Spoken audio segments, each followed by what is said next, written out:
오늘도 십자가의 능력과 은혜로 하나님께서 풍성한 은혜로 함께해 주실 줄 믿습니다. 그 은혜를 허락하신 주님께 영광의 박수를 올려드리며 찬양받기 합당하신 주님의 이름을 높여드리겠습니다. 할렐루야.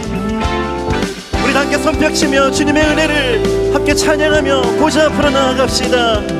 주의 음성은 내가 들으니 사랑한단 말일세.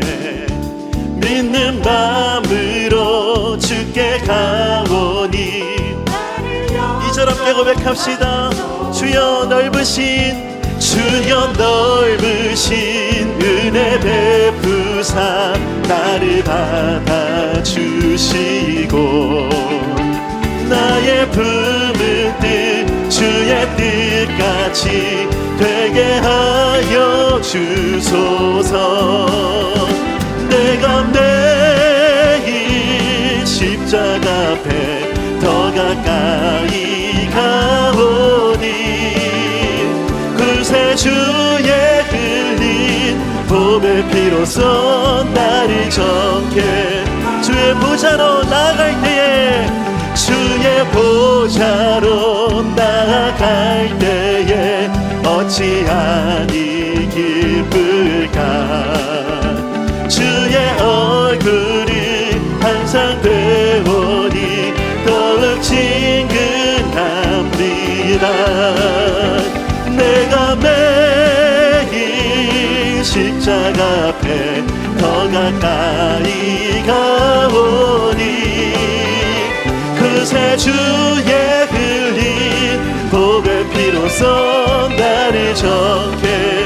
우리 구주의 넓은 사랑을 우리 구주의 넓은 사랑을 증량할 자 없으며 주가 주시는 참된 기쁨도 헤아릴 수 없도다. 내가 매일 십자가 앞에 더 가까이 가오니 구세주의 흘린 봄의 피로써 나를 정케. 내가 매일 십자가 앞에 내가 매일 십자가 앞에 더 가까이 가오니 구세주의 흘린 봄의 피로써 보혈의 능력을 함께 선포합시다. 주의 보혈 능력이 있도다. 주의 보혈 능력이 있도다. 주의 피 믿으오. 주의 보혈 그 어린 양을 매우기 중한 피로다. 보혈의 능력으로 우리를 새롭게 하신 하나님 주님을 높여드립니다. 함께 선포합시다. 죄에서 자유를 얻게 함은 보혈의 능력. 주의 보혈 시험을 이기고 승리하니. 2절 함께 고백합시다. 육체의 정욕을 이길 힘은 육체의 정욕을 이길 힘은 보혈의 능력. 주의 보혈 정결한 마음을 얻게 하니 참 놀라운 능력이로다. 아멘. 보혈 능력이 또다. 주의 피 믿으오. 주의 보혈 그 어린 양의. 우리 목소리 높여 우리 목소리 높여 고백합시다. 눈보다 더 이게 눈보다 더 이게 말. 보혈의 능력 보혈의 능력. 주의 보혈 부정한 모든 것 날키시니 참 놀라운 능력이로다. 주의 보혈 능력이 또다. 주의 피 믿으오. 주의 보혈 그 어린 양의. 함께 선포합시다. 선포합시다. 주의 보혈 능력이 있도다. 주의 보혈 능력이 있도다. 주의 피 믿으오. 주의 보혈 그 어린 양을. 우리 마지막으로 한 번 더 전심을 다해. 주의 보혈 능력이 있도다. 주의 보혈 능력이 있도다. 주의 피 믿으오. 주의 보혈 그 어린 양을 매우 귀중한 매우 귀중한 피로다. 매우 귀중한 피로다. 매우 귀중한 피로다. 할렐루야. 우리를 승리케 하신 하나님, 죄에서 자유롭게 하신 하나님, 주님만을 높여드립니다. 할렐루야. 십자가의 놀라운 사랑과 희생으로 하나님은 우리를 새롭게 하여 주셨습니다. 그 은혜를 기억하며 십자가의 은혜와 사랑을 함께 고백하기 원합니다. 함께 고백합시다. 십자가 십자가 십자가 그 위에 나 죽었네. 그 사랑 내 속에 강같이. 우리 다시 한 번 더. 십자가 십자가 십자가 십자가 그 위에 나 죽었네. 그 사랑 내 속에 강같이 흐르네. 그의 생명 내 속에 그의 능력 내 안에 그의 소망 내 삶에 나의 삶 주의 것. 십자가 십자가 십자가 그 위에 나 죽었네. 그 사랑 내 속에 강같이 그 은혜를 함께 선포합시다. 그의 생명 내 속에 그의 생명 내 속에 그의 능력 내 안에 그의 소망 내 삶에 나의 삶. 다시 한 번 더 그 은혜를 선포합시다. 그의 생명 내 속에 그의 생명 내 속에 그의 능력 내 안에 내 안에 그의 소망 내 삶에 나의 삶. 우리 다시 한 번 더 그 은혜를 선포하며 그의 생명 내 속에 그의 생명 내 속에 하나님 그 생명과 그 능력으로 충만케 하여 주시옵소서. 이제 그 은혜를 구하며 십자가를 바라봅니다. 나의 삶 주의 것 십자가 십자가 그 위에 나 죽었네. 사랑 내 속에 강같이. 그래서 주님께 우리의 마음을 고백합시다. 이와 같을 때, 이와 같은 때에 난 노래하네. 사랑을 노래하네. 주님께 이와 같은 때에 손 높이 드네. 손 높이 드네. 우리 다시 한 번 더 주님께 처음부터 우리의 마음을 고백합시다.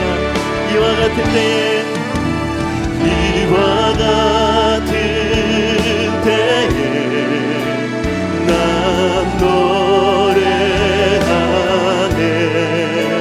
사랑을 노래하네. 주님께 이와 같은 때에 손 높이 드네. 손 높이 드네. 주님께, 주님 사랑해요.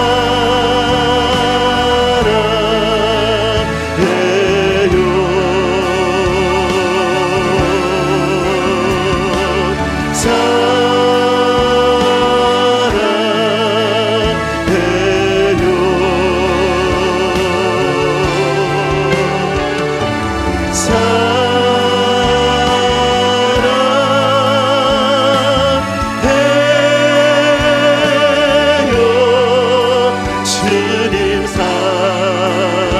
우리의 마음과 우리의 뜻과 정성을 다하여 하나님 감사합니다. 주님 감사해요. 주님 감사해요.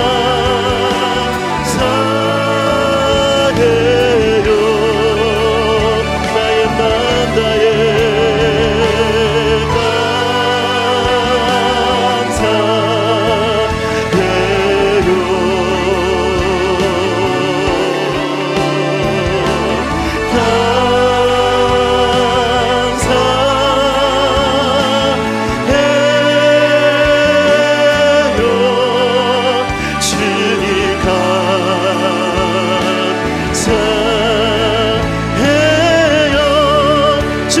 주님을 찬양합니다.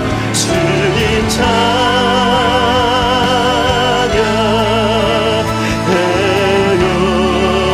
마음 다해 주님을 높여드립니다. 주님 찬양해요.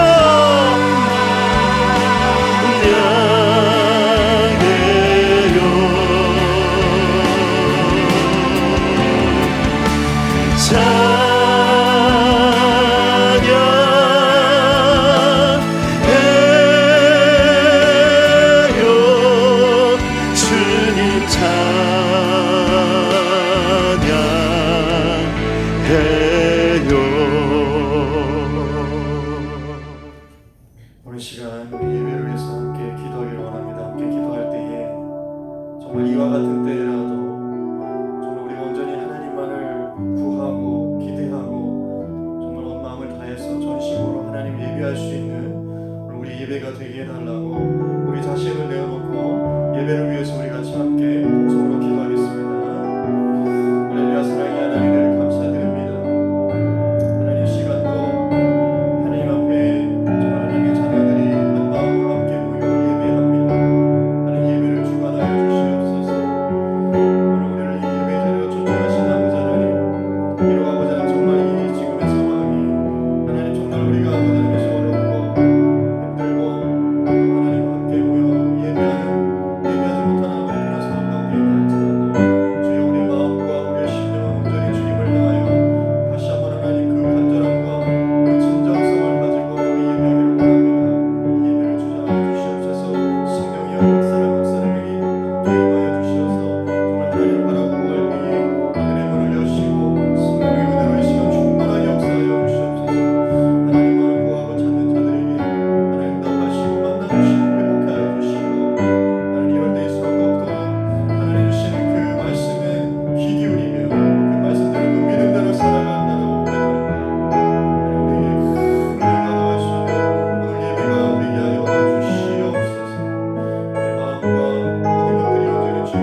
올라가서 야곱의 하나님의 전에 이르자 그가 그의 도를 가지고 우리에게 가르치실 것이니라.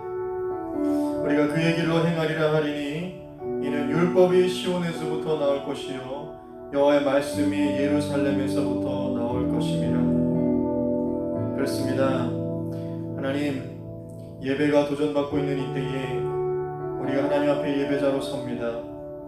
이 시간 예배하는 각자의 자리가 죄와 허물로 인해 죽을 수밖에 없었던 우리를 그 십자가 은혜로 구원하시고 이렇게 거룩한 자녀로 삼아주신 그 은혜로 하나님 앞에 온전히 예배하는 예배자들이 다 되게 하여 주시옵소서. 이 시간 마음과 몸을 정리하게 하시고 하나님만 바라볼 때에 성령 충만함으로 우리에게 말씀하여 주시고 그 말씀대로 그 마지막 때를 믿음으로 살아가도록 하나님 이 시간 인도하여 주시옵소서. 모든 영광을 주께 올려드리며 우리를 향한 하나님의 사랑을 확증하신 예수 그리스도 이름으로 기도합니다. 아멘.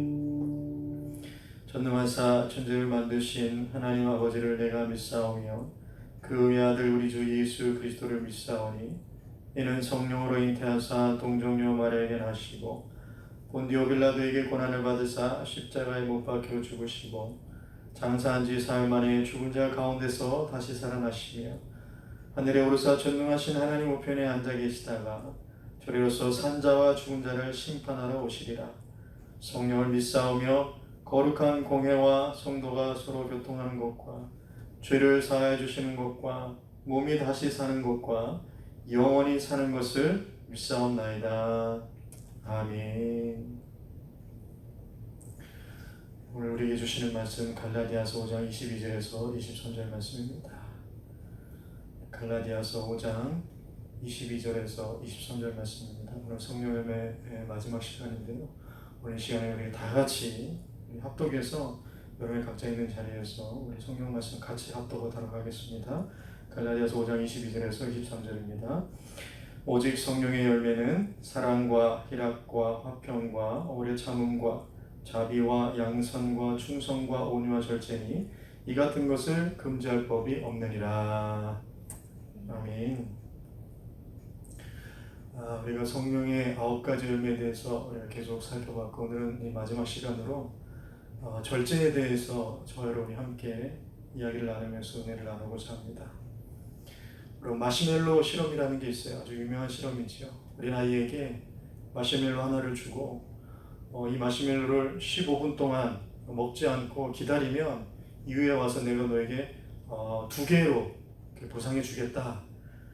그렇게 하는 거예요. 그렇게 해놓고 이 아이들이 이 자기 유혹과 욕망에 대해서 어떻게 반응하는가에 대한 실험이 여러분 마시멜로 실험인 것입니다. 이 실험은요 1960년대에 시작된 실험인데요 1968년부터 1974년까지는 약 6년 동안 550여 명의 아이들이 이 실험에 참여했고요. 그 이후로도 대학 연구실과 TV 프로그램이나 이런 데서 수도 없이 반복되는 실험을 하게 됩니다. 그런데 이것을 통해서 얻게 되는 놀라운 결과가 있는데 그것이 무엇이냐면 이 유혹과 그러니까 자신에 대한 욕망, 이 유혹에 대해서 절제하고 오랫도록 참는 그런 아이일수록 대학 입학 성적이 더 높고 또 성인이 되어서도 스트레스 관리한다거나 또 자아의 존중감이라든지 또 중요한 목표를 성취하는 능력이라는 것이 다른 아이들에 비해서 더 높다라는 거예요. 물론 간식을 주었을 때 그냥 바로 먹었던 아이들도 잘 되는 아이들이 있었다라는 겁니다. 그러나 통계적으로 봤을 때 그것을 절제하고 오랫도록 참은 아이가 이렇게 더 이렇게 좋은 그런 결과들을 보인다라는 것입니다. 심지어는요, 이 유혹을 오랫도록 참고 잘 이겨낸 아이일수록 어른이 되어서 비만에 걸리지도 않는다라는 거예요. 잘 걸리지 않는다는 거예요. 그러니까 이 결과를 통해서 나온 게 뭐냐면 스스로 절제하는 의지력이 있어야 정말 성공된 사람이 될 수 있다. 좋은 삶의 결과를 얻을 수 있다. 이런 결론이 나오게 된 겁니다. 그런데요, 이 실험을 가지고 다른 방향에서 좀 실험을 해본 심리학자가 있습니다. 셀러스트 키드라는 심리학자는요, 이 마시멜로 실험을 좀 다른 방향으로 실험을 하게 되는데 아이들을 2그룹으로 나누는 거예요. 그래서 한 그룹의 아이들에게는 이 마시멜로를 주는 어른이 자기가 한 말에 대해서 신뢰를 얻지 못하는 그런 어른을 주게 하고 또 다른 한 그룹에게는 자기가 말한 것에 대해서 정말 약속을 잘 지키고 신뢰할 만한 어른이 그 마시멜로를 주게 한 겁니다. 그러고서 마시멜로 실험을 하게 된 겁니다. 그 결과가 참 의미가 있는데요. 믿을 만한 어른을 만난 아이들은요, 그 아이들의 3분의 2가 그것들을 다 참아내더라는 거, 15분 이상을 다 견뎌내더라는 겁니다. 근데 반대로 믿을 수 없고 신뢰할 수 없고 예측 불가능한 어른이 거기에서 마시멜로를 주었을 때는요, 그 중에 한 명만, 그 아이들 그룹 중에서 한 명만 15분을 참아내더라는 거예요. 그래서 이 마시멜로 실험에 대한 최근의 결론은 뭐냐면, 자기 절제라는 것이 오롯이 자기의 의지만을 가지고 자기의 능력만 가지고 그렇게 해내는 것이 아니라 이 신뢰하는 상황과 환경에 영향을 받는 것이 절제다. 그렇게 결론이 난 거예요. 그러니까 신뢰도가 절제할 수 있는 그 절제도, 그거에 영향을 미친다라는 겁니다. 제가 왜 이런 이야기를 하냐면요, 성경이 말하는 절제의 개념도 여러분 이런 이치에서 이해가 필요하기 때문인 건데요. 우리가 절제라고 하면 그냥 뭐 자기를 인격적으로 다듬기 위해서 내 의지를 가지고 잘 참아낸다, 인격 수양을 잘한다, 뭐 이런 정도로는 생각하는데, 물론 그것도 분명 의미가 있겠지만, 여러분 더 근본적인 절제 의미는요, 예수 믿는 저와 여러분이 하나님을 얼마나 신뢰하는가, 우리가 하나님을 얼마나 신뢰하는가, 그 신뢰도에 이 절제의 열매가 달려있다는 것입니다. 하나님이 말씀해 주신 그 약속의 말씀에 대한 신뢰도가 높을수록 우리는 나의 욕심과 욕망을, 그리고 지금의 상황을 인내하고 절제하면서 그렇게 살아갈 수 있다는 거예요. 그 신뢰도에 따라서 우리의 절제의 열매가 달라진다는 것이죠. 그리고 그 신뢰라는 것은요, 내가 이렇게 절제하면 더 큰 보상이 주어지고 유익이 있겠지라는 어떤 그런 또 다른 욕망 때문이 아니라, 삶에서 보상이 주어지든 그렇지 않든 그것을 뛰어넘어서 그저 그 신뢰하는 삶 그 자체의 의미를 두며 살아갈 때에 예수님을 닮아가는 절제하는 의미 있는 그런 삶을 우리는 살아갈 수 있게 된다는 것입니다. 여러분, 예수님이 공생애를 시작하기 전에 광야에서 시험을 받으시지요. 세 가지 중요한 시험을 받으십니다. 헨리 나우에는요, 이 세 가지 시험을 뭐라고 규정하냐면 이렇게 규정을 해요. 상황 부합의 시험이고, 이목 집중의 시험이고, 권력 확보의 시험이다. 이렇게 세 가지로 이름을 붙입니다. 상황 부합의 시험이다. 주변에 돌들이 있다라는 거예요. 그거 떡 만들어 먹으라는 겁니다. 지금 배고프고 허기지니까 그것으로 만족을 누리라는 거예요. 하나님 말씀 상관없이 그 상황에 그냥 흘러가라는 것입니다. 상황 부합의 시험이지요. 높은 곳에 떨어지라는 겁니다. 천사들이 받아줄 거라는 게 얼마나 멋있습니까? 하나님의 아들이라면 그 정도는 돼야 된다라는 거죠. 이목 집중의 시험입니다. 세상 천하를 다 보여주고 절 한 번만 하라는 거예요. 그럼 다 주겠다라고 합니다. 여러분, 세상 천하는 이미 다 하나님의 것이고요, 예수님의 것입니다. 그런데 그걸 속이는 거예요. 그럴듯하게 보인다는 것이죠. 뭔가 가지고 힘이 있게 보인다는 것이죠. 그런 시험을 했던 거예요. 그런데 예수님이 이 모든 욕망과 유혹을 무엇으로 절제하셨는가? 여러분 잘 보십시오. 예수님은요, 그 모든 유혹과 시험 앞에서 하나님만 집중했다라는 거예요. 그분의 말씀만 의지하고 그 하나님만을 예배하겠다라는 그 분명한 신뢰로 이 모든 유혹들을 다 이겨내셨던 것입니다. 이걸 다 이겨내면 더 좋은 것을 얻게 된다는 것 때문이 아니라 그 자체로 하나님의 뜻을 이루는 모습이라는 것입니다.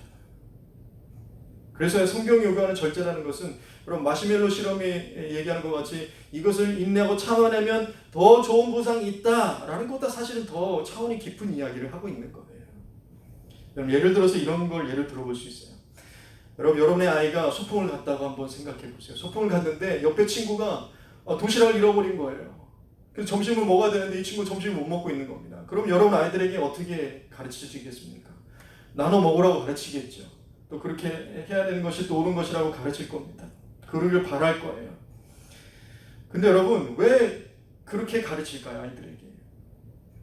그것은 왜냐면요, 내가 이 먹을 음식을 나 혼자 다 먹고 싶은 생각이 있지만, 그러나 그것을 나눠 먹을 때에 그 친구가 나에게 더 좋은 보상으로 보답해 줄 걸 기대하면서 그것을 나눠 먹지 않는다라는 거예요. 그냥 그 보답 여부와는 상관없이 그 자체가 선한 일이고, 또 그렇게 했을 때 나에게 보람이 있고 뿌듯하기 때문에 그렇게 해라. 우리는 그렇게 얘기하는 것입니다. 그러니까요, 어떤 행위가 도덕적인지 아닌지는 이익과는 관련이 없다라는 거예요. 절제도 마찬가지라는 겁니다. 그러니까 다시 돌아와서, 그렇다면 내가 하나님을 신뢰하는 마음으로 절제하며 살아간다는 것, 내 욕망과 내 모든 것들 가운데 이 절제 열매를 맺어가며 살아간다는 것도 이와 같다라는 거예요. 하나님을 신뢰함으로 나를 절제하는 그 자체가 중요한 것이고 또 그 자체가 유익이 된다라는 거예요. 따로 있게 될 그 이후에 있게 될 이익을 전제로 우리가 그렇게 살아야 된다, 우리는 그렇게 이야기하지 않는다는 거예요. 그래서 여러분, 키에로케고르라는 우리 서상가가, 기독교 서상가가 이런 말을 합니다. 마음의 순결함은 단 한 가지만 바라는 것이다. 그럴 수 있으려면, 그러니까 사람이 한 가지만 바랄 수 있으려면 그는 오직 선을 바라야만 한다. 이런 얘기를 했어요. 무슨 말이냐면요, 우리가 다른 이익이나 보상을 바란다면 사람의 마음이 순수할 수 없다라는 거예요. 그래서 순수하게 한 가지만 집중하기 어렵다라는 것입니다. 그걸 통해서 뭔가를 기대하기 때문인 것이지요. 그래서 사람이 이익이나 어떤 보상을 기대하거나 또는 뭔가 외부의 처벌이 두려워서 어쩔 수 없이 하는 그런 선을 행하는 것들, 그런 것이 아니라 선 자체를 위해서 선을 행하고자 할 때, 그것이 목적이 될 때에 그 사람은 실제적으로 진정으로 그것에 대해서 자유함을 누리게 된다는 것입니다. 그래서 이 한 가지만을 바라는 것이 바로 순결한 마음, 선한 마음이다, 그런 말을 하는 거예요. 절제도 마찬가지입니다. 우리가 절제하라는 것, 그래 하나님이 절제하면 더 큰 것 주시겠지가 기대되어지는 것이 아니라 내가 오늘의 삶에서 그 하나님의 말씀대로, 그 말씀대로 순종하며 살아가는 그 자체에 여러분이 큰 의미를 둔다라는 거예요. 이것을 통해서 내가 반드시 이익을 봐야 한다는 생각이 아니라 내가 오직 하나님만 바라며 그 하나에 우리의 마음을 집중할 때에 그 절제를 통해서 하나님이 기뻐하시고 영광 받으시는 삶의 모습이 되는 것입니다. 저와 여러분이 정말 이런 정말 절제의 성령의 열매를 맺어가는 그런 모습이 있기를 기대합니다. 그래서 다윗은 이렇게 고백하는 거예요. 시편 62편 5절에서 8절 말씀입니다. 나의 영혼아 잠잠히 하나님만 바라라. 잠잠히 하나님만 바라라. 물은 나의 소망이 그로부터 나오는도다. 오직 그만이 나의 반석이시요 나의 구원이시요 나의 요새이시니 내가 흔들리지 아니하리로다. 나의 구원과 영광이 하나님께 있으며 내 힘의 반석과 피난처도 하나님께 있도다. 8절 말씀입니다. 백성들아 시시로 그를 의지하고, 언제든지 하나님 의지하라는 거예요. 그의 앞에 마음을 토하라. 하나님은 우리의 피난처시로다. 하나님만 바라라는 거예요. 이것이 바로 바울이 오늘 우리에게 말씀해 주고자 하는 절제의 성경적인 기본 개념인 것입니다. 우리의 자가 개발을 위해서 절제하라는 게 아니에요. 하나님을 신뢰하라는 것입니다. 여러분, 바울은요 갈라디아에서 보면 이 성령의 열매를 말하기 전에 육체의 열매에 대해서 먼저 언급을 합니다. 갈라디아서 5장 19절에서 21절 말씀입니다. 육체의 일은 분명하니 곧 음행과 더러운 것과 호색과 우상숭배와 주술과 원수 맺는 것과 분쟁과 시기와 분냄과 당짓는 것과 분열함과 이단과 투기와 술취함과 방탕함과 또한 그와 같은 것들이라. 전에 너희에게 경계한 것 같이 경계하노니 이런 일을 하는 자들은 하나님의 나라를 유업으로 받지 못할 것이요. 이 얘기를 한 다음에 오직 성령의 열매는 하면서 얘기를 하고 있는 거예요. 여러분, 육신의 열매는, 육신의 일은요 무엇을 시작해서 무엇을 끝나고 있습니까? 잘 보세요. 음행으로 시작해서 방탕함으로 끝나고 있다는 거예요. 음행으로 시작해서 방탕함으로 끝나는 것. 여러분, 이것이 육신의 일에 집중할 때 맺어지는 열매라는 것입니다. 이 모든 육체의 욕망들을 보십시오. 잘 보세요.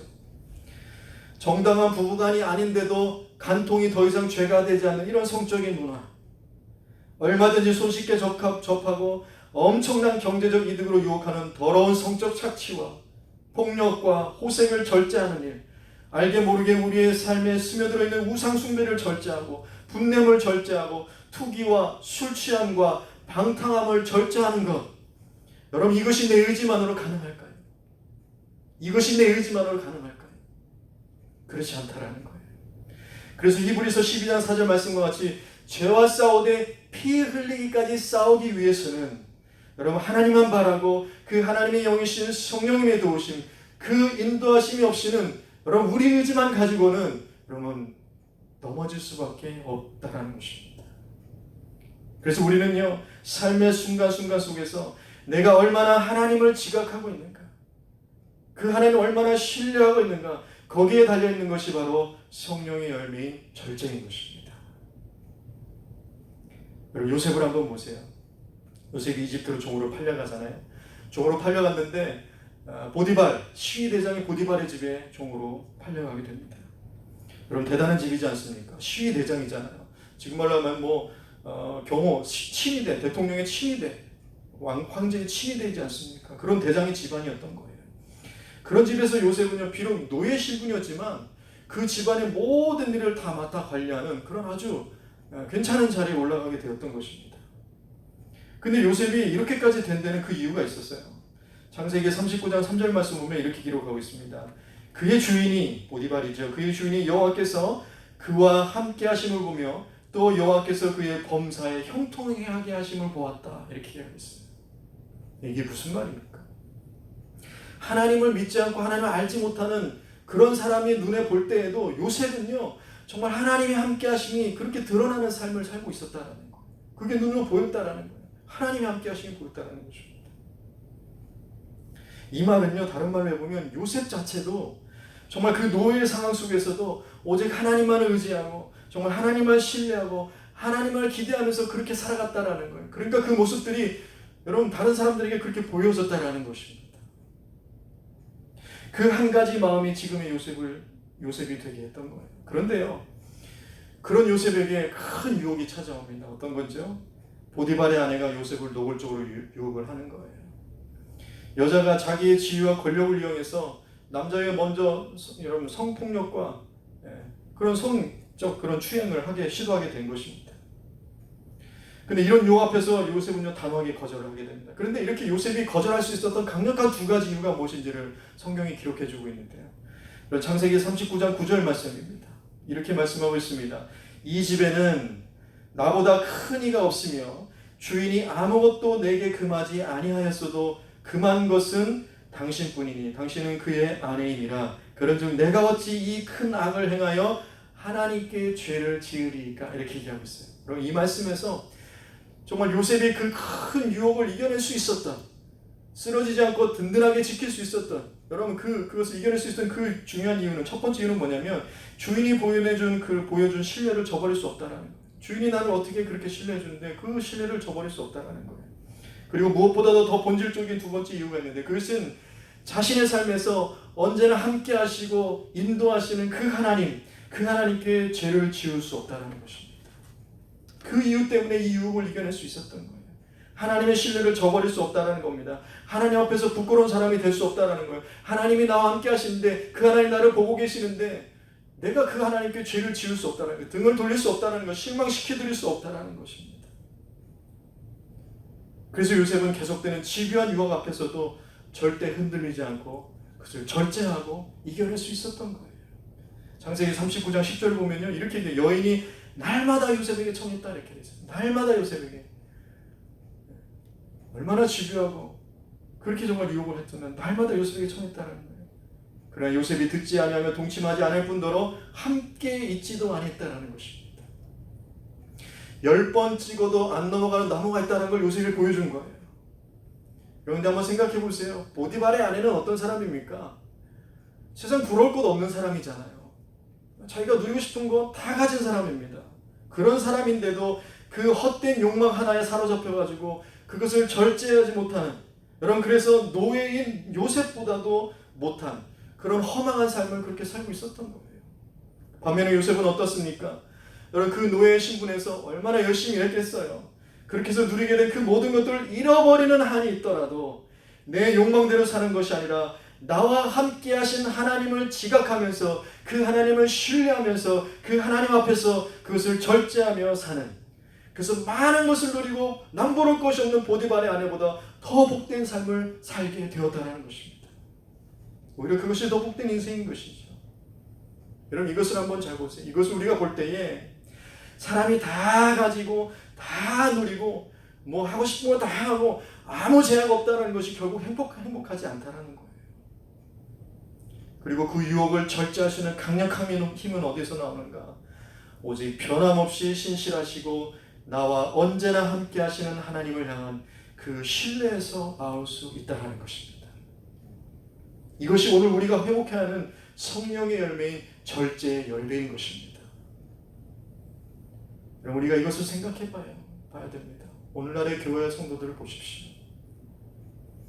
여자나 남자 할 것 없이 오늘 우리에게 이 보디발의 아내와 같은 여러분 이렇게 집요하고 강력한 성적 유혹들이 얼마나 많이 있냐는 거예요. 뿐만 아니라 상황에 부합하라는 유혹, 이목이 집중하는 일을 하라는 유혹, 권력을 가지라는 그런 유혹들, 이런 것들이 얼마나 집요하고 강력하게 우리를 지배하려고 하는지, 그런 것들이 얼마나 많은지 모릅니다. 그런데 요셉과 같이 단호하게 절제하지 못해서 일어나는 안타까운 일들이 얼마나 많이 있냐는 거예요. 이로 인해서 하나님이 맡기는 사역이 파괴되기도 한다는 겁니다. 물론 회개하면 그때마다 은혜와 용서가 있습니다. 그리스도의 보혈의 능력은 그 모든 걸 다 씻어내고 용서하시고도 남음이 있는, 그리고 회복케 하시는 놀라운 복음의 진리인 것입니다. 그러나 여러분, 인간의 차원에서 볼 때는 이미 가해진 피해를 돌이킬 수 없게 될지도 모르고요, 또 세상에서 그리스도 이름으로 가해진 그 피해는 하나님께는 여러분 정말 슬픔이 되고요, 교회에게는 큰 수치가 되는 거예요. 큰 상처만이 남게 된다는 것입니다. 그래서 그 어느 때보다도 지금 우리는요, 하나님만을 바라고 그분만을 신뢰하는 이 절제의 능력이 그 어느 때보다도 회복하고 절실한 때라는 거예요. 우리의 마음과 생각과 영혼과 삶과 가치관을 갈기갈기 찢어놓는 이런 유혹 앞에 우리는 단호하게 다시 한번 하나님을 신뢰하고 하나님 앞에서는 하나님을 향하는 그 한 가지 마음을 회복해야 될 줄 믿습니다. 그런데도 세상은 어떻습니까? 계속해서 우리의 마음을 나누려고요, 하나님께로 빼앗기게 하지 않으려고, 그래서 자기에게로 돌이키려고 얼마나 유혹이 심한지 몰라요. 모든 걸 다 가지고 남들 하는 거 다 누려야 행복하다라는 거예요. 그래야 인생 행복하다라는 것입니다. 인생 뭐 있냐 하면서 까짓 거 원하는 거 있으면, 가지고 싶은 것 있으면, 또 하고 싶은 것이 있다면 다 해야 된다라는 거예요. 그렇게 부추기고 있습니다. 여러분, 유명한 화장품 광고 카피가 있습니다. 당신은 소중하니까요. 이게 어느 화장품 카피냐면 로레알 화장품이라는 그 화장품 회사에서 하는 대표적인 광고 문구입니다. 막 화장품을 쫙 설명을 해요. 그래놓고 마지막 문구는 당신은 소중하니까요. 맞습니다. 우리는 소중하죠. 틀린 말이 아닙니다. 맞는 말이에요. 근데 여러분, 이 광고가 의도가 무엇입니까? 당신은 소중하니까 어떻게 하라는 거예요? 그 물건 사야 된다는 거예요. 그 화장품이 있어야지 나의 존재의 가치가 여러분 소중하다는 걸 느끼게 될 수 있다는 것입니다. 그렇게 각인시키는 거예요. 이 화장품을 사야만 내가 그렇게 존중받을 수 있다는 그 소유욕을 부추기는 겁니다. 여러분, 나이키 광고 정말 유명한 문구죠. Just do it. Just do it. 그냥 저질러라는 거예요. 가능한 더 빨리, 가능한 더 많이, 그냥 하고 싶은 대로 다 해야 멋진 인생이다, 매력적인 인생이다. 그런 유혹의 문화, 소비의 문화가 여러분 사회 전반에 은연중에 그렇게 깔려 있다는 것입니다. 그래서 여러분, 많은 회사들이요, 생산비보다 광고 홍보비에 더 많은 예산을 들인다는 거예요. 생산비, 물건을 만들어내는 비용보다 광고하는데 더 많은 비용을 지불한다는 것입니다. 그래서 많은 소비를 부추기기 위해서인 거예요. 많은 소비다 못해 무한 소비를 부추기는 것이죠. 그렇다면 여기서 한번 이제 우리가 질문을 해봐야 되는 거예요. 여기서 한번 질문해야 되는데, 어떤 질문이냐면, 여러분, 나는 소중합니다. 당신은 소중하니까요. 그 화장품을 가지면 정말 나는 소중함을 느끼고 내 자아 존중감이 높아지고 내가 정말 행복해질까요? Just do it. 그냥 저질러라는 거예요. 말하는 대로 다 누리고 더 빨리 더 많이 가지고 그렇게 살면, 여러분, 그렇다면 인생이 정말 행복해질까요? 라는 질문을 해봐야 되는 거예요. 이 질문에서 시작되는 것이 절제에 대한 시작점인 것입니다. 여러분, 근데 안타까운 것은 우리는 무엇을 가지고 무엇을 누리든 간에 우리는 24시간 내내 365일 내내 정말 한 1.1분 1초도 빠짐없이 우리는 그 내내 동안 그렇게 행복할 수 없다라는 거예요. 왜냐하면 우리의 본성 때문에 그렇습니다. 사람의 본성은 어떤 특징이 있냐면요, 그토록 원하고 가지고 싶은 것을 성취했다 하더라도 오래가지 않아서는, 그래서 금방 그것에 익숙해지게 되고요, 만족이 사라지고요, 또 그래서 계속해서 더 나은 것들을, 더 좋은 것들을, 더 큰 것들을 그렇게 구하는 그런 마음이 있다는 것입니다. 여러분, 마치 목이 마르다고 바닷물을 마셔보세요. 갈증이 해소되는 것이 아니라 더 갈증을 낳게 되잖아요. 그런 것 같다는 것이지요. 이것을 심리학에서는 뭐라고 얘기하냐면 쾌락 적응이라고 얘기합니다. 쾌락 적응. 우리의 행복 수준이나 욕망이 충족되더라도 시간이 지나면 그냥 아무렇지도 않게 그것에 그냥 무감각해지고 익숙해진다라는 거예요. 그것이 좋은 것이든 나쁜 것이든 그냥 금방 적응해 버리게 되고요. 그런 심리적 특징이 있다는 겁니다. 그리고 그 이후에는 더 자극적인 그런 것들을 추구하게 되고 그것을 추구하기 위해서 끊임없이 그 만족을 위해서 끊임없이 달려가고 갈망하는 그런 우리의 본성이 있다는 것입니다. 그럼 결국에는요, 다 만족할 수 없으니까 그 결과가 어떻게 되는 겁니까? 절망과 허망에 이르게 되는 거예요. 이거는 뭐 복음을 이야기해서 하는 거냐, 세상적인 사회적 과학이 그렇게 얘기한다는 것입니다. 이것을 굳이 중독이라는 병적인 뉘앙스의 말이 아니더라도 우리의 본성이 그런 본성이 있다는 거예요. 그래서 전도서에서 말씀해주고 있는 지혜가 바로 이런 건데요. 전도자가 이르되 헛되고 헛되며 헛되고 헛되니 모든 것이 헛되도다. 헛되고 헛되며 헛되고 헛되니 모든 것이 헛되다라는 거예요. 왜냐하면 인간의 이런 욕망을 완전히 만족시키고 채워줄 수가 없다라는 얘기입니다. 그 어떤 것을 누리더라도 다 헛되다라는 거예요. 여러분, 밑 빠진 독에 물 붓기라는 속담이 있잖아요. 소크라테스도 이와 같은 비슷한 얘기를 했는데 인간의 욕망은 구멍난 항아리와 같다 이렇게 얘기합니다. 동서양의 지혜가 얼마나 이렇게 일치하는지 몰라요. 인간의 욕망을 다 채운다는 것은 불가능하다라는 것입니다. 그런데도 우리는 그것을 추구하고 그것을 만족을 누리려고 달려가고 있는 겁니다. 그래서 더 많은 선택이 있어야 되고 더 많이 누리고 더 많이 소비해야 행복하다는 세상을 우리는 그렇게 그냥 적응하면서 살아가고 있다는 거예요. 그런데 결국에는 절망과 허무만 남는다는 것이죠. 그렇다면 우리는 생각해 봐야 돼요. 다시 한번 정리해 봐야 되는 것입니다. 아무리 누려도 행복하지 못하다면 그렇다면 이제는 그것을 바꿀 때에 우리에게 삶의 의미와 행복이 있다라고 이제는 그렇게 생각을 돌이켜 봐야 된다는 거예요. 그럼 미국의 인구는요, 세계 전체 인구의 5% 정도이지만 세계 전체 자원의 30%를 쓴다고 합니다. 5%도 안 되는 인구가 세계의 자원의 30%를 쓴다는 거예요. 평범한 미국인 한 명이 소비하는 자원의 양이요, 35명의 인도인이나 53명의 중국인이 사용하는 자원과 맞먹는다는 거예요. 미국인 한 사람이 35명의 인도 사람과 53명의 중국 사람이 쓰는 것과 맞먹는 그 소비를 하고 있다는 것입니다. 이것이 2012년 9월 때 나온 통계예요. 지금 어떤지 아십니까? 더 행복지요. 그런데도 2019년에 발표된 행복지수 순위가 미국이 몇인지 아십니까? 19위예요. 19위. 세계의 그 많은 자원들을 그렇게 엄청나게 소비하는데도 행복지수는 19위밖에 안 돼요. 그리고 이보다 더 큰 문제가 뭐냐면요, 여러분, 지구의 이 자원은 무한하지 않다는 겁니다. 한계가 있다는 거예요. 그런데도 그것을 더 많이 누리려고 하고 더 많이 소비하려고 한다면 여러분 어떻게 되겠습니까? 그럼 언젠가는 고갈이 되겠지요. 없어지는 거예요. 그럼 그것이 재앙이 되어서 나와 다른 사람에게 분명히 돌아오게 된다는 것입니다. 많은 과학자들이 지금 우리는 어떤 시대를 살아가냐면 인류새라 불리는 지질시대를 살아간대. 인류새. 이게 무슨 말이냐면 사람이 활동하는 이 활동이 막 지진으로 지각 변동이 일어나고 화산 폭발망이 일어난 그런 걸로 인해서 지구에 영향을 주는 그런 막대한 영향만큼 사람의 활동이 그런 영향을 주는 그런 시대를 살아가고 있다는 거예요. 우리 사람들이. 여러분, 1800년대에는 10억 명의 세계 인구가 있었습니다. 근데 지금은요 78억 명쯤 됩니다. 세계 인구가 78억이나 돼요. 이 기간 동안 소비는 40배가 증가했고요, 생산은 50배가 증가했다고 합니다. 엄청난 거지요. 그래서 이산화탄소가 늘어나고요, 이로 인해서 기온이 올라가고요, 이상기온, 기상이변이 이렇게 생기게 되는 거예요. 이런 기후변화를 삶의 터전을 잃는 사람들이 전쟁 난민으로 인해서 삶의 터전을 잃는 사람들보다 2배나 더 많다는 것입니다. 지금 우리는 그런 시대를 살아가고 있어요. 지난 45년간 동물 종의 3분의 2가량이 멸종했다는 거예요. 사람 때문에. 더 많이 누리고 더 많이 소비하고 더 많이 가지자는 것 때문에 그럼 지구는 이렇게 흘러가고 있다는 것입니다. 그런데도 세상은 아직도 가지고 싶은 대로 원하는 대로 나만 누릴 거 다 누리면 행복한다, 여러분 그렇게 말한다는 거예요.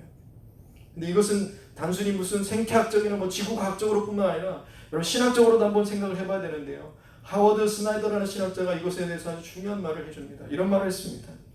생태학적 관점에서 보면 모든 것이 서로 연결되어 있다. 생태계 연구를 통해 우리는 이러한 상호 연관성을 이해할 수 있고 생태계를 오랜 시간에 걸쳐 파괴하거나 생태계에 해를 끼치는 여러 가지 병폐를 극복하면서 생태계를 안정적으로 번영시키기 위해서 어떻게 해야 하는지 알 수 있게 된다. 이런 생태학적 개념은 그 본질에서 성경적이며 우리가 복음의 치유 메시지를 포괄적으로 이해하는 데 중요한 도움을 줄 수 있다. 이렇게 얘기하고 있습니다. 모든 것이 다 연결되어 있다는 걸 생태학적으로 볼 때 나만 많이 누리고 나만 그냥 풍족하게 누린다고 해서 정말 내가 행복해질 수 있느냐? 그렇지 않다는 거예요. 그런데도 어차피 세상은 망하니까 지금 내가 쓸 수 있을 때 다 그냥 쓸 수 있는 왕창 다 쓰고 보는 거지 라는 생각이 있다면 그건 전혀 상식적이지도 않고 성경적이지도 않고 복음적이지도 않다는 거예요. 복음으로 세상을 치유하기를 바란다면 지금 우리가 정말 절제에 대해서 정말 진지하고 심각하게 우리 믿는 사람들이 잘 생각해 봐야 할 때라는 것입니다. 하나님이 온 우주의 주인이시잖아요. 그 주인이신 하나님, 그 우리를 주관하고 다스리도록 그 사명을 주신 우리가 어떻게 해야 되냐는가 우리는 고민해 봐야 될 것이지요. 여러분 단지 소비의 문제뿐만이 아니라 여러분 정말 이 또한 성적인 문제뿐만 아니라 또 우리가 말하고 행동하고 생각하는 가치관 이런 모든 부분에 있어서 이것들이 다 포함되지는 것입니다. 다 포함되시는 거예요. 이런 절제가 없으면 어떻게 되겠습니까? 이렇게 전 세계가 지금 이런 코로나에서 다 고통당하고 얼마나 지금 많은 어려움 가운데 있습니까? 여러분 이런 세계가 위험에 처하고 고통당하는 일이요 앞으로는요 더 빈번하게 일어나고 더 강력하게 일어나게 될 것입니다. 굳이 이것은 예언이 아니라 과학적 상식이에요. 뿐만 아니라 이런 세상 속에서 우리의 영혼도 이런 세상의 유혹에 속아서 결국에는 다 망가지고 다 흩어지고 그렇게 되게 만다라는 것입니다. 여러분 어떻습니까? 오늘 절제에 대한 이야기를 했어요. 우리가 정말 이 성령의 열매의 절제를 맺어야 될 이유가 너무나 분명해진 거예요. 그래서 우리는요 이런 세상 가운데서 다시 하나님의 마음, 하나님의 생각, 하나님의 말씀으로 돌아가야 됩니다. 그리고 우리는 이제 좀 더 구체적인 절제의 삶을 고민하며 살아가야 돼요. 정말 다른 많은 것들이 있겠지만 이 한 가지만이라도 좀 분명히 하고 살았으면 하는 것이 있는데 그건 뭐냐면 여러분 키에르케고르가 또 이런 말 정말 중요한 말을 우리에게 해줍니다. 뭐라고 얘기하냐면 그대가 사람이라는 것을 그대가 볼 수 있다는 것을 그대가 들을 수 있다는 것을 그대가 냄새 맡을 수 있다는 것을 그대가 느낄 수 있다는 것을 태양이 그대를 비춘다는 것을 그리고 그대를 위해서 태양이 지치면 달이 비추기 시작하고 별이 빛난다는 것을 이게 기뻐할 일이 아니라면 그렇다면 기뻐할 게 아무것도 없으리라. 이 얘기를 해주고 있다는 것입니다. 여러분 이런 기쁨과 감사로 살아갈 때에 여러분 구체적인 절제의 모습이 우리의 삶에서 나타날 수 있지 않겠냐라는 거예요. 무슨 말입니까? 여러분 우리가 더 누리고자 하기 전에 여러분 먼저 우리에게 주어진 것이 그것들 속에서 감사하고 기뻐하고 만족함을 누리자라는 거예요. 그 만족함이 있을 때 그렇다면 더를 외치다 절망만 남는 인생이 아니라 오늘 우리에게 주어진 이 시간을 감사하면서 하나님의 영광을 드러내고 정말 이 모든 세계 가운데 복음의 회복으로 우리가 그 사명을 감당하는 교회와 성도들이 되지 않겠냐라는 것입니다. 여러분 고대 그리스 철학에서는요 다른 모든 덕을 익히기 위해서 가장 기본적인 역할을 하는 덕이 무엇이냐 바로 이 절제다. 그렇게 가르쳤습니다. 바울도 이런 생각이 있다고 보는데요. 성령의 열매를 말하면서 마지막으로 절제를 말하고 있는 것은 이 절제로 결론되어지지 않는다면 나머지 성령의 열매도 맺을 수 없다는 거예요. 절제로 결론되어지지 않는다면 사랑, 희락, 화평, 오래 참음, 자비양 이런 모든 성령의 열매들이 절제로 결론되어지지 않는다면 이것이 기본되어지지 않는다면 이것이 기본의 덕이 되지 않는다면 다른 것은 맺을 수 없다는 거예요. 그렇죠? 사랑도 지나치면 문제가 되지 않습니까? 기쁨도 지나치면 문제가 되는 거예요. 그래서 바울은 이 마지막에 절제 열매로 이 성령의 열매를 결론짓고 있는 것입니다. 바라기는 온 교회가 이런 절제의 생각과 행동과 믿음으로 정말 그 하나님을 신뢰하며 살아가는 그래서 이 땅 가운데 그 하나님의 영광을 분명히 드러내고 정말 이 세상 가운데 선한 영향을 미치는 그런 복된 인생들이 되시기를 바랍니다. 여러분, 이렇게 해서 성령의 열매를 다 마쳤는데요, 여러분, 이 모든 열매의 결론은 결국 하나님만을 신뢰하라는 것으로 맞춰지고 있다는 것입니다. 여러분, 지금 이 순간에도, 이 상황 가운데서도 여러분, 우리 믿는 자들이 하나님만을 신뢰할 수 있기를 바랍니다. 우리 자신의 힘으로 맺어질 수 없는 열매이기에 성령님의 도우심으로 우리가 그렇게 살아가려고 노력하고자 할 때에 하나님의 기대가 우리 안에서 열매 맺게 될 줄 믿습니다. 하나님이 함께 하시고 예수님을 닮아가는 그 삶의 그 증거들이 여러분, 성령의 9가지 열매로 우리 삶 가운데 맺혀지고 드러나기를 소원합니다. 그러니까요, 여러분, 이제 우리가요, 이 믿음의 사람들은 다시 이것을 돌려놓아야 됩니다. 세상이 뭐라고 얘기합니까? 영생을 얻을 수 있다는 약속의 자리에 욕망대로 더 많은 삶을 누릴 수 있다는 약속을 그 자리를 옮겨놨어요. 우리 믿는 자는 이것을 돌려놔야 돼요. 여러분, 그래서 사람들의 욕심과 절망과 헛된 욕망의 자리에서 벗어나서 복음의 자리로, 영생의 자리로, 예수 그리스도를 닮아가는 삶의 자리로, 십자가의 자리로, 회복의 자리로, 능력의 자리로 그렇게 돌이키는, 그런 그 일을 감당하기 부족함이 없는 성령의 9가지 열매를 풍성하게 맺어지는 그런 복된 삶이 되시기를 예수님의 이름으로 축복합니다. 아멘. 여러분, 이 시간 오늘 말씀을 기억하면서 하나님, 내 삶에 성령의 충만한 9가지 열매들이 맺기를 원하는데, 정말 나의 손이 주의 손에 포개지기를 원하고 나의 발이 주의 발에 포개지기를 원해서 정말 하나님이 원하시고 하나님 기뻐하시는 일들 가운데 정말 성령의 이 충만하심과 도우심으로 그런 삶의 열매들을 이제 세상 가운데 맺어가면서 살 수 있게 해달라고, 그 능력으로 나를 회복시켜달라고 우리 고백하면서 우리 함께 기도하도록 하겠습니다. 주의 손에 나를 포개고 주 보혈 날 정결케 하고, 주 보혈 날 정결케 하고, 주 보혈 날 자유케 하리.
주 위에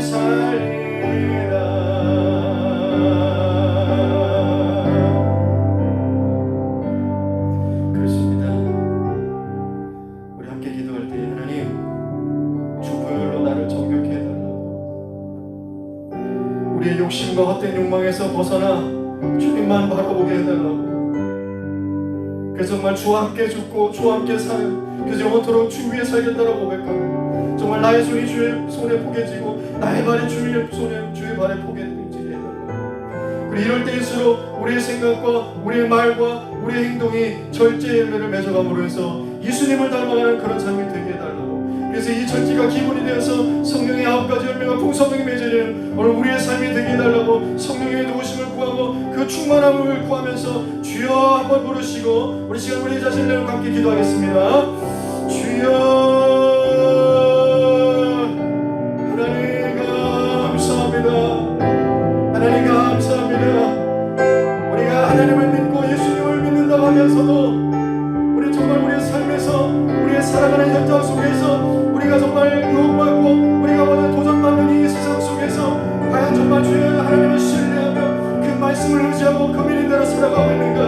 오늘 나 자신을 돌아보면서 하나님 나의 약함을 내려놓고 하나님 정말 용서를 구하며 하나님 다시 한번 주의 보혈을 깨끗고 정결케 하심을 구하오니 주여 나를 붙잡아 주시옵소서. 나를 다시 한번 정결케 해주시고 나를 오늘 행복하게 해주시소. 정말 하나님 세상에 포개졌던 나의 손이 이제는 주의 아버지의 손에 포개지게 해주시옵시고 세상에 포개졌던 나의 발이 주님의 발에 포개지게 해주셔서 하나님 세상이 유혹하고 세상이 약속하고 장담하는 것들을 속아 넘어지는 것이 아니라 그 속에서 복음으로 다시 한번 회복되어지고 주의 말씀과 능력으로 하나님 이 세상을 복음으로 치유하며 다시 한번 하나님께로 돌아오며 하나님을 향한 신뢰가 회복되어지며 하나님을 향한 생각과 그 믿음대로 하나님 이 땅을 바라보며 하나님을 향한 아버지 그대로 말미암아 오늘 우리가 아버지 세상 속에서 이 절제를 기본으로 해서 성령의 9가지 열매들을 정말 잘 맺어갈 수 있는 예수님을 닮아가고 성령 충만함이 우리의 삶에서 그 9가지 열매로 증거되어지는 우리의 삶이 되기를 소원합니다. 주여 인도하여 주시옵소서. 이럴 때일수록 어려운 때일수록 예배가 도전받고 하나님 앞에 정말 나아가는 것들이 우리 아버지 정말 아버지를 세상 어려운 이 때에 우리의 생각과 우리의 말과 우리의 행동이 하나님 정말 세상의 끈을 절제하고 오히려 하나님 앞에 나아가며 하나님을 구하고 하나님을 찾고 하나님을 간절히 아버지를 바랄 때에 주여 하나님의 사람과 교회들을 이 땅의 교회 여성들을 주여 붙잡아 주셔서 정말 아버지의 그 아버지를 위해서 정말로 내 힘으로 감당할 수 없는 그 아버지 끊임없는 그 유혹과 하나님 그 욕망 앞에 하나님 정 우리는 정말 주의 신뢰함으로 하나님의 말씀으로 그 말씀의 약속의 말씀을 붙들므로 하나님 이기고 승리하는 우리의 삶들이 되게 하여 주시옵소서. 우리 마지막으로 한 번 더 기도할 때에 언제 끝날지 모르는 이 어려움을 하나님께 내어놓고 온 세상의 주인 되시는 하나님의 도우심을 구하기를 원합니다. 우리의 가족과 이웃과 교회와 목회자를 위해서 여러분 또 여러분의 기도 제목을 가지고 하나님 불쌍히 여기시고 하나님 치유해 주시고 회복시켜달라고 이번 일을 통해서 이 땅을 향하신 하나님 뜻이 무엇인지 깨닫는 그리스도인이 되게 해달라고 이 땅의 교회들이 되게 해달라고 이 미국 땅에 있는 이민교회들 뿐만 아니라 하나님 온 세상에 있는 교회와 성도들이 정말 하나님의 그 뜻 안에서 하나님께로 돌이키며 하나님을 아버지 향한 그 약속의 말씀을 다시 한번 신뢰하는 그 신뢰도를 회복함으로 인해서 이 땅을 향한 복음의 치유 역사들이 일어나게 해달라고 이 시간 주여 크게 한번 부르시고 마지막으로 함께 동성으로 기도하겠습니다. 주여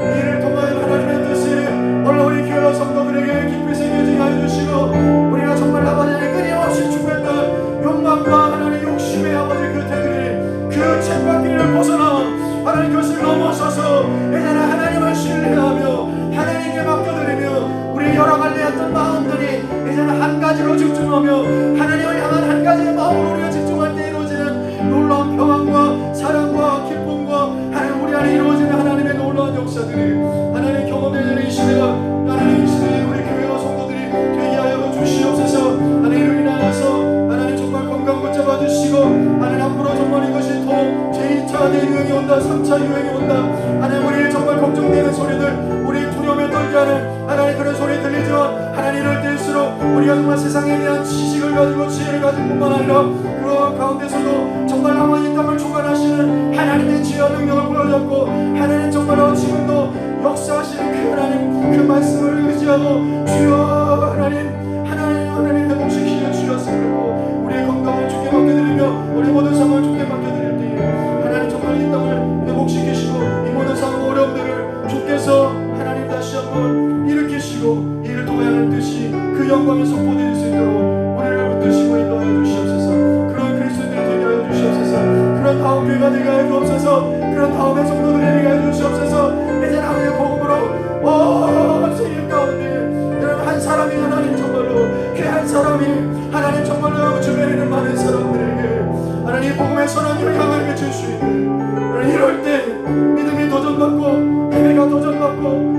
세상에 도전받고 하나님 정말 아버지 이런 정말 아버지 세상에 하나님 정말 이런 시대 가운데 정말 주의 말씀 앞에 우리를 주시고 주의 온 성도들이 다 되게 하여 주시옵소서.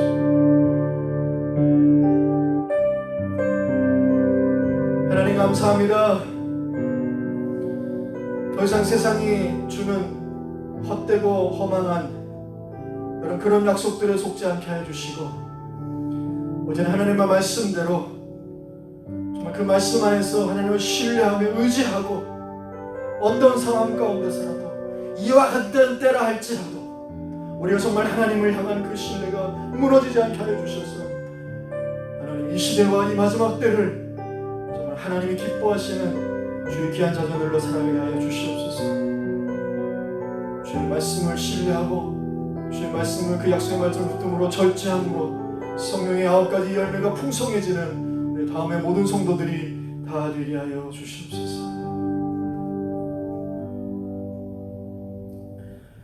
지금은 우리 주 예수 그리스도의 은혜와 살아계신 하나님의 사랑하심과 성령님의 충만하심이 사랑으로 시작된 성령의 열매가 절제로 결론되어지는 이 놀라운 성령 충만의 그 삶의 역사들, 예수님을 닮아가는 그 삶의 실제, 그 믿음의 실제들이 경험되어지기를 결단하는 우리 다음교회 성도들 머리 위에와 저들의 가정과 자녀들 위에 그리고 다음교회와 비전 위에 그리고 아버지 하나님 세계가 정말 이 코로나로 인해서 두려워하고 고통당하고 이 끝나지 않는 이 어려운 가운데 그들 모든 머리 위에 지금부터 영원토록 함께 있을지어다.